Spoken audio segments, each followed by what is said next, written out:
السلام علیکم ورحمۃ اللہ وبرکاتہ۔ ناظرین حضرات، ہمارے یوٹیوب چینل امام الدین آفیشیل میں آپ حضرات کا خیر مقدم۔ امید ہے اللہ رب العالمین کی ذات سے آپ اچھے ہوں گے، اور دعا ہے اللہ کی بارگاہ میں اللہ آپ کو اچھا رکھے۔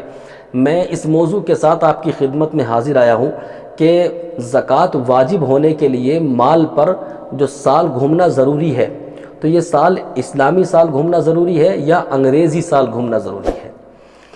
دیکھیے، مسئلہ یہی ہے کہ آپ کے پاس جو مال ہے اس مال پر پورا ایک سال گزر جائے، اس مال کو رکھے ایک سال پورا گزر گیا اور وہ مال آپ کے پاس موجود ہے، تو اس پر جو ہے آپ پر زکوٰۃ واجب ہو گئی، زکوٰۃ آپ کو ادا کرنی ہے۔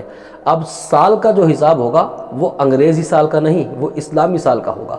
اسلامی سال پورا ایک سال اس مال پر گھوم جائے تو سمجھ لیجئے اس پر زکوٰۃ آپ کے واجب ہو گئی ہے۔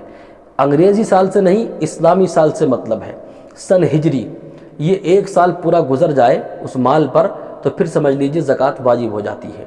تو مسئلہ واضح ہو جاتا ہے کہ مال پر جو زکوٰۃ واجب ہوتی ہے وہ اس مال پر ہوتی ہے کہ جس مال پر ایک سال گزر جائے، اور وہ سال جو ہوگا وہ اسلامی سال ہوگا۔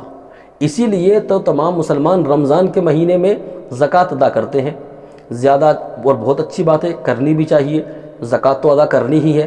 تو ایک تو زکوٰۃ کا ثواب ملتا ہے، زکوٰۃ ادا کرنے کا ثواب ملتا ہے رمضان کے مہینے میں، اور دوسرا ماہ مبارک میں یہ کام کیا ہے اس کا ثواب آپ کو الگ سے ملتا ہے۔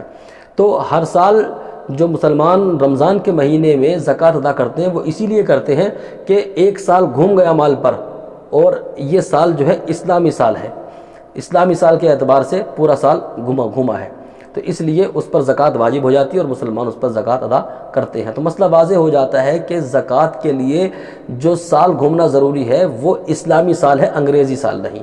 تو آپ اپنے مال کی جو زکوٰۃ ادا کریں تو اس پر یہ دیکھیں کہ ہمارے مال پر جو سال گزر گیا ہے وہ اسلامی سال پورا گزر گیا ہے، اس کے بعد آپ اپنے مال کی زکوٰۃ ادا کریں۔ اللہ پاک مجھے آپ کو سب کو عمل خیر کی توفیق عطا کرے۔ استغفر اللہ ربی من کل ذنب واتوب الیہ، ما علینا الا البلاغ۔